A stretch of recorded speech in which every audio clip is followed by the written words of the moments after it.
ታላቅ መንፈሳዊ ጉዞ ጾመ ፍልሰታን በኢየሩሳሌም በጾም በጸሎትና በምህላ ለማሳለፍ ለምትፈልጉ ኦርቶዶክሳውያን በሙሉ ሐዋርያት በመንፈሳዊ ቅናት ተነሳስተው ቶማስ ትንሣኤዋን አይቶ እኛ ሳናይ እንዴት ይቀርብናል በማለት ሱባዔ ይዘው የጾሙትን ጾም እኛም ከቦታው በመገኘት የእመቤታችን ቅድስት ድንግል ማርያም የሥጋዋ ከመቃብር መለየትና ማረግን ምክንያት በማድረግ በጾም በጸሎት በምህላና በማስቀደስ ማሳለፍ ለምትፈልጉ ወደ ቅድስት ሀገር ኢየሩሳሌም ጉዞ ተዘጋጅቷል።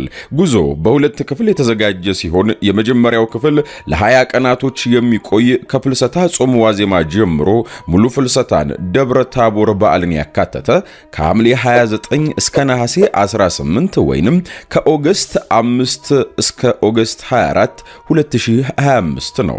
ሁለተኛው ጉዞ ደግሞ ለ10 ቀናት የሚቆይ ሲሆን ደብረ ታቦር በዓልን ያካተተ ከነሐሴ 6 እስከ ነሐሴ 16 ወይንም ከኦገስት 12 እስከ ኦገስት 22 2025 ዓ.ም የተዘጋጀ ጉዞ ነው።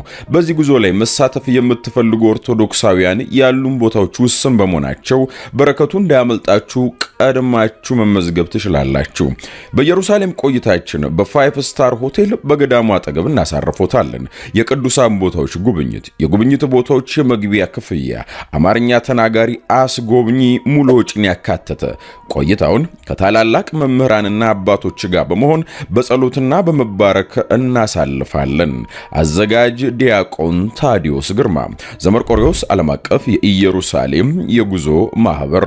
ለበለጠ መረጃ በ2023 69 94 71 ወይንም በ2027 05 18 42 ይደውሉ።